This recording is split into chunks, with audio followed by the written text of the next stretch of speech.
Good morning all of you. तो इस पूरे वीडियो में हम पढ़ेंगे chapter number 10 cell cycle and cell division. तो सेल साइकिल क्या होता है और सेल डिवीजन क्या होता है हम शुरुआत से पढ़ेंगे एनसीईआरटी की बुक से कि are you aware that all the organism even the large starts their life single cell. कि आप इमेजिन कर सकते हैं कि जो हमारा पूरी लाइफ है वो सिंगल सेल से बनी है। मतलब हम एक सिंगल सेल से बने हुए। जो सेल हमारा जाइगोट था, ठीक है। उसके बाद हम पढ़ते हैं you have wonder how a single cell then goes on to form such large organism. आपको पता है कि कैसे ये लार्ज सेल बना है हमारा। मैं इसकी हिंदी नहीं बता रही, मैं आपको बताऊंगी आगे, ठीक है।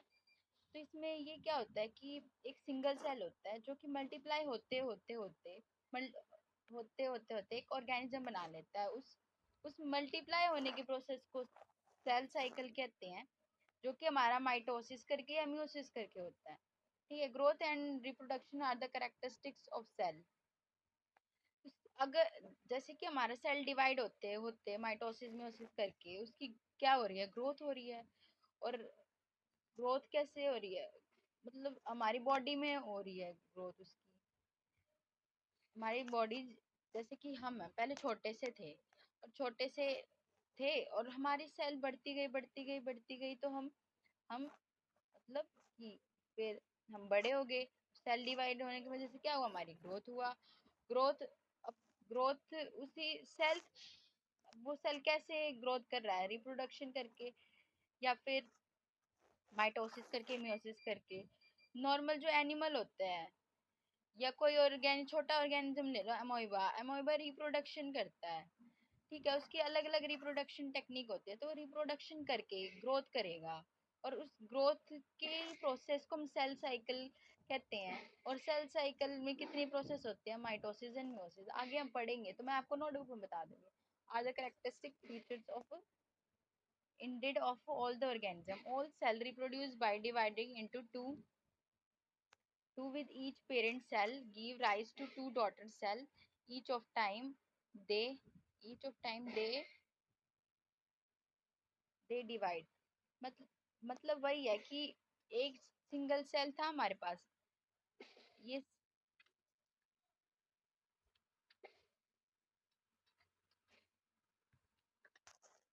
हमारे पास एक सिंगल सेल था, इसने डिवाइड किया तो ये हमारा दो डॉटर सेल में कन्वर्ट हो गया। ये डिवाइड किस कैसे करेगा, या तो माइटोसिस करेगा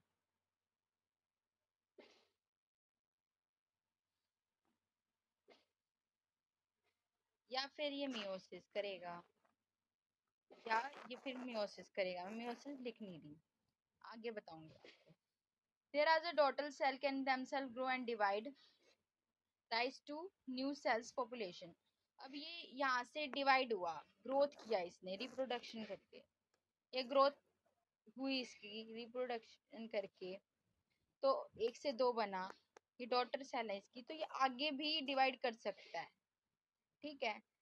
और कर भी सकता है, नहीं भी कर सकता है। Divide of the single parent cell its progeny, ये प्रोजेनी बनाएगा डिवाइड होके। Cell of the growth and divide allow a single cell to form a structure consisting of millions of cell. जैसे कि हम पहले एक जाइगोट की सेल फॉर्म में थे, ठीक है। जाइगोट की फॉर्म में थे हम, तो जाइगोट से बनते हमारी सेल मिलियन कैसे बनी कि एक छोटी सी सेल डिवाइड होती गई तो एक सेल से मिलियंस ऑफ सेल से बन गए। मतलब एक सेल एक के ऊपर एक, जैसे एक ईंट है हमारी, तो ईंट हमारी एक सेल मान लो, और पूरी दीवार हमारी हमारी बॉडी मान लो, तो किससे बनी है, मिलियंस ऑफ सेल से बनी है। मिलियंस ऑफ सेल, छोटे छोटे सेल। पर वैसे ही एक दीवार, जैसे एक ईंट है वो सेल होगी, और हमारी एक बड़ी सी बिल्डिंग जो कि पता नहीं बुर्ज खलीफा को ले लो कितनी ही उससे बनी होगी।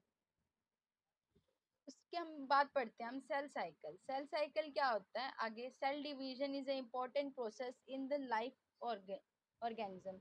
अगर हमारी बॉडी में सेल डिवीजन ही नहीं होगा, एक सेल से दो सेल बनेंगे ही नहीं, तो हम कैसे हमारी ग्रोथ होगी, कैसे न्यू पॉपुलेशन होगी, कैसे न्यू ऑर्गेनिज्म आएंगे, कैसे इवोल्यूशन होगा।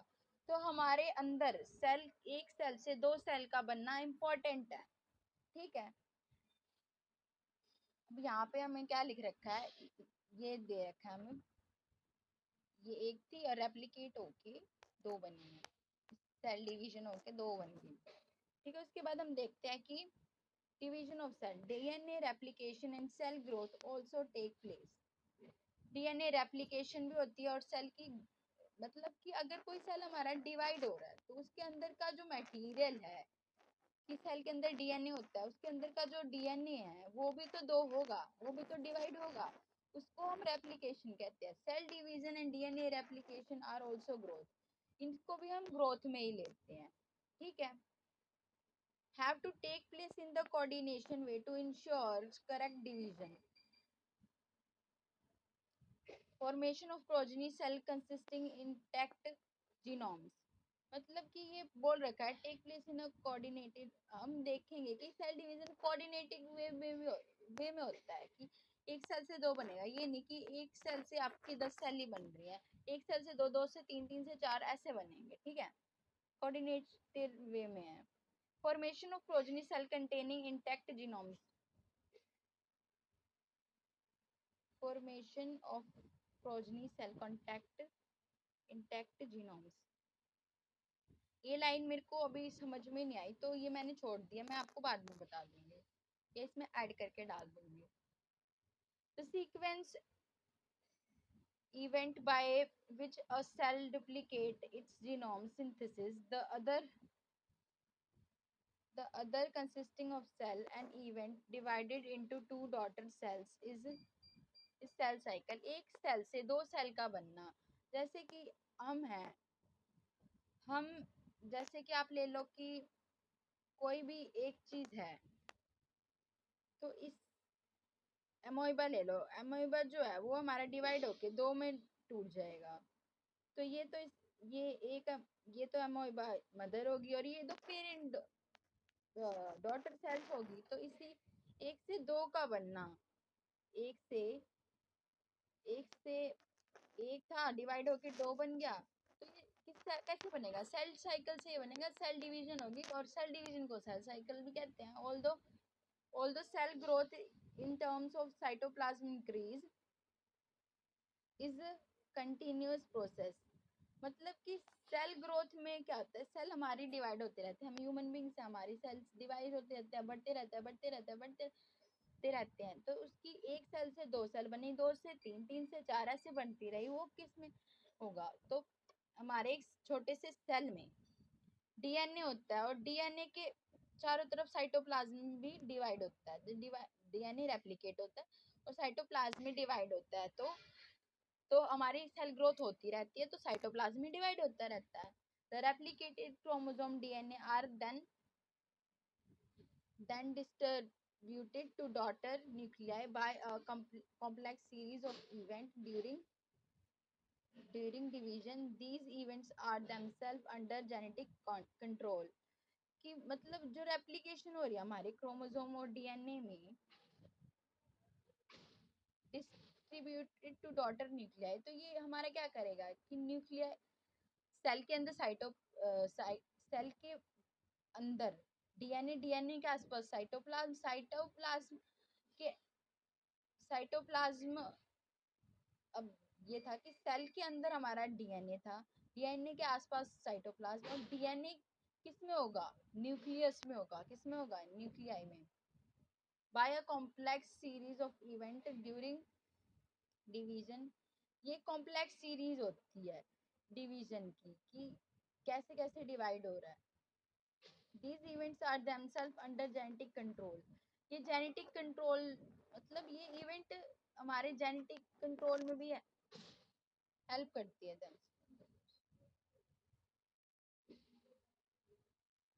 ये जेनेटिकली होती है।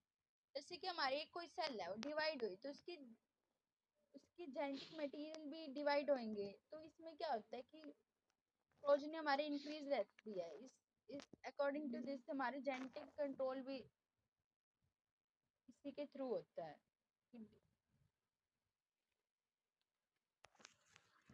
Phases of cell cycle. A typical eukaryotic cells is illustrated by a human cell in culture. These cells divide once in approximately 24 hours. एक phase of cell cycle phases होते हैं cell cycles के, जो eukaryotic cells होते हैं illustrate that human cell in culture. Human cells जो हमारे अंदर के ह्यूमन सेल्स होते हैं वो 24 आवर्स में डिवाइड हो जाते हैं. This duration of cell cycle can vary from organism to organism and also from cell to cell types.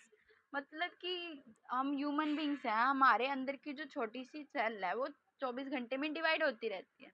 तो वो 24 घंटे में डिवाइड होते हैं, पर अलग अलग ऑर्गेनिज्म है. जैसे कि कोई भी आप यीस्ट ले लो, इसके अंदर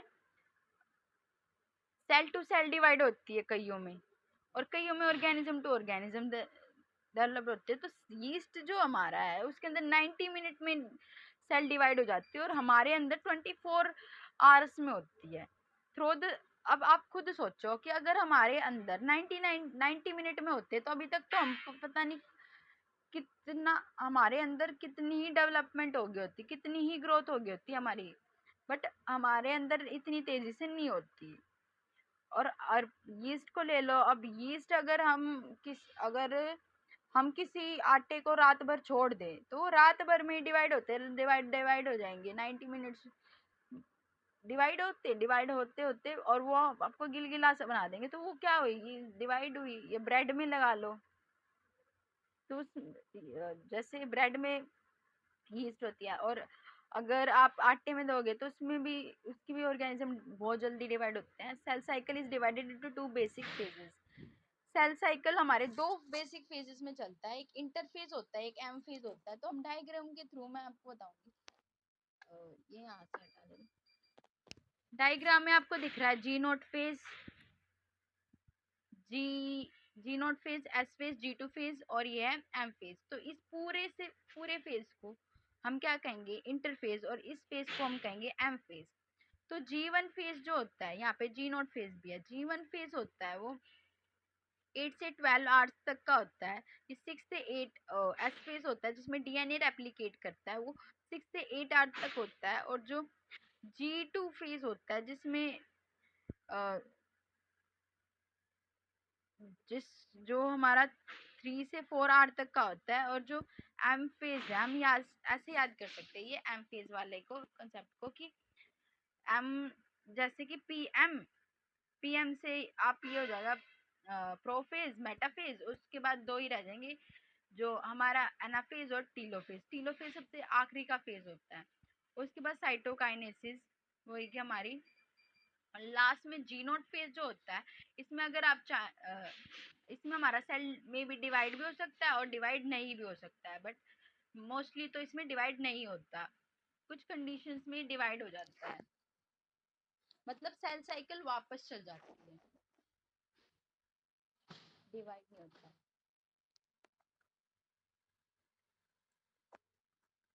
M phase represents the phase which the actual cell divide on the mitosis occur, and interphase represent the phase between the two successive M phase. कि आप ये देख रहे हो इंटरफेस,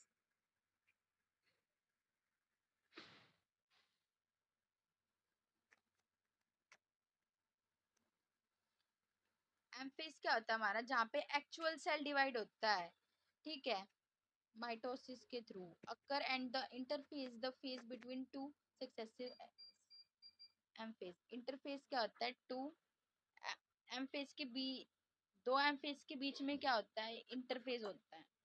ये हमारा क्वेश्चन आया भी था, पूछते हैं 24 hours average duration of cell cycle of human cells. हाँ, जो मैंने ऊपर बताया था कि 24 घंटे चाहिए होते हैं किसी इंसान के सेल को डिवाइड करने के लिए. Cell division proper last for only about an hour. Cell division में हमें लास्ट का जो यहाँ पे ये वाला जो फेज होता है उसमें कुछ घंटे, बिल्कुल कुछ घंटे ही चाहिए होते हैं हमारे सेल को एक से दो होने में. यहाँ पे यहाँ पे तो डीएनए यहाँ से स्टार्ट होता है, यहाँ डीएनए रेप्लिकेट होता है, बट सेल पूरा डिवाइड नहीं होता है। यहाँ पे हमें कुछ घंटे चाहिए होते हैं, 3 से 4 घंटे चाहिए होते हैं हमारे सेल को 1 से 2 होने में। ठीक है, the cell properly last only about an hour. The interphase last more than 95%। Interphase जो आपको सबसे बड़ा फेस दिख रहा है यहाँ पे, तो ये आपको ऑब्वियसली पता है कि सबसे ज्यादा यही दिख रहा है, तो 95%, और ये हमारा 5% होगा।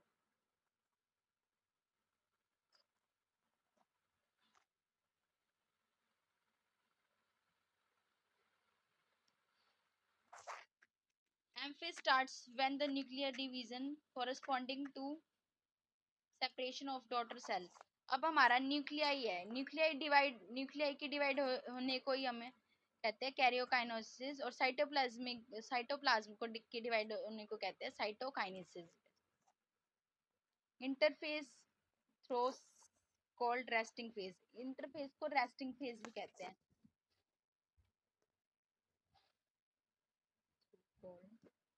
नहीं, ये वाली लाइन ये वाली लाइन इंटरफेस को रेस्टिंग फेज कहते हैं। ये आप अभी मत वो करना, मैं आपको बाद में बता दूंगी, ये मेरे को नहीं पता एक्चुअली, तो पूरा कंफर्म नहीं है।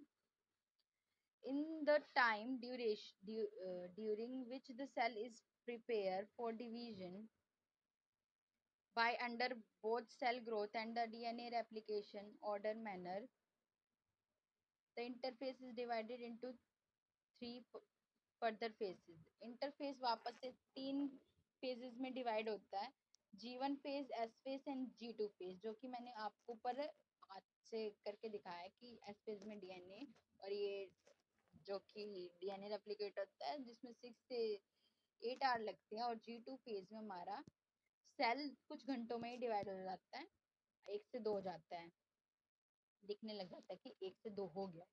G1 phase corresponding to interval between mitosis and initial DNA replication। मतलब कि जीवन ऐसा फेज है जिसमें आपको डीएनए रेप्लिकेशन जब स्टार्ट ही होने लग जाता है, इनिशिएट होता है माइटोसिस। माइटोसिस का इंटरवल है ये एक्चुअली में, तो G one phase. During G one phase the cell is metabolically active continuously growth but does not replicate in DNA.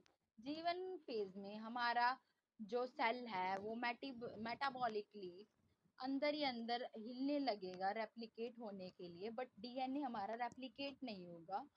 Marks period duration DNA synthesis, जो कि हमारा एस फेज, जो कि सिंथेसिस फेज में हमारा डीएनए पहले फर्स्ट फेज में वो थोड़ा थोड़ा मेटाबॉलिकली हिलता हुआ दिख रहा था, बट हम एस फेज में जाते ही डीएनए हमारा रेप्लिकेट हो जाएगा, रेप्लिकेशन टेक प्लेस। ठीक है, during the this time the amount of DNA per cell double. DNA 2C से 4C हो जाएगा, डबल होता हुआ आपको इसमें दिख ही रहा है। However, then there is no increase in chromosomes number। इसमें आपको क्रोमोसोम नंबर इंक्रीज नहीं, however there is no chromosome number increase नहीं है। The cell has diploid or to a number of chromosome at G1। Even after S phase the number of chromosomes remain the same to n। हमारा chromosome divide नहीं हुआ, DNA divide होके 2C से हमारा 4C बन गया। DNA को हमने सी बोल रहा है, और हमारा जो क्रोमोसोम है उसके पीछे एन लगता है, तो वो 2n का 2n ही रहेगा। In animal cells during the S phase DNA replication being in the nuclei। DNA replication animal cell में न्यूक्लियाई में होता है। The centriole duplication cytoplasm. Centriole का डिप्लीकेशन हमारा साइटोप्लाज्म में होता है। सेंट्रियोल आपको पता नहीं होगा, मैं इसके बीच में आपको फोटो दिखा दूंगी जो कि आपको बहुत बढ़िया से क्लियर हो जाएगा। During the G2 phase protein are synthesis in the preparation for mitosis while cell growth continues।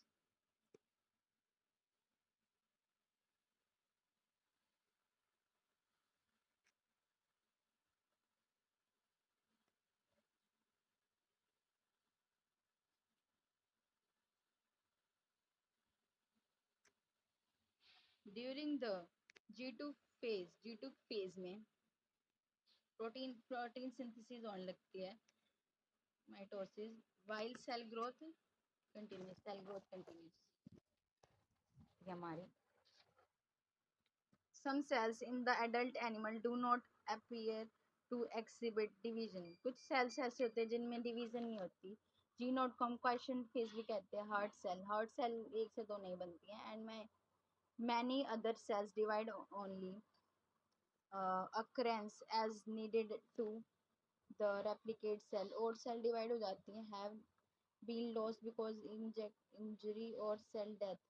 कई बार कुछ सेल होते हैं जिनकी सेल इंजर्ड हो जाती है, सेल डेथ हो जाती है, जिसकी वजह से वो फिर से डिवाइड नहीं कर पाती, जी नॉट फेज में चले जाती है। इनएक्टिव फेज होता है, उसमें कुछ नहीं होता। सेल डीएनए ना रेप्लिकेशन करेगा, ना साइटोप्लाज्म, ना सेंट्री, और कुछ भी नहीं। Cell in this stage remains metabolically active but not longer proliferate uh, unless called on to do depending on the requirement of the organism। मतलब कि ये मेटाबॉलिकली एक्टिव होते हैं, अंदर ही अंदर हील रहे होते हैं, बट नो लॉन्गर proliferate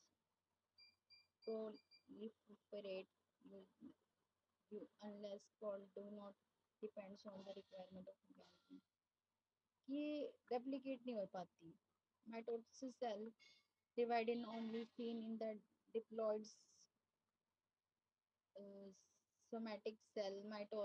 हमने पहले पढ़ा था कि माइटोसिस जो होती है टू एन रिडक्शन डिवीजन होती है तो सोमैटिक सेल में होती है, ठीक है। और where haploid division except the haploidization and maybe yes a plant show mitotic division in both haploid and diploid cell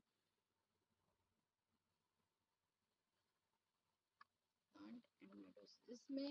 इसमें इसका ये यहाँ पीछे बता रखा है कि यहाँ पे कि सेल जो है माइटोसिस जब करेगी तो इक्वेशनल डिवीजन होगा, जो कि सोमैटिक सेल में होता है। मियोसिस करेगी तो रिडक्शनल डिवीजन होगा, 2n से n हो जाएगा, जो जर्म सेल में होता है। पर कुछ ऑर्गेनिज्म ऐसे होते हैं जैसे कि हनी बी।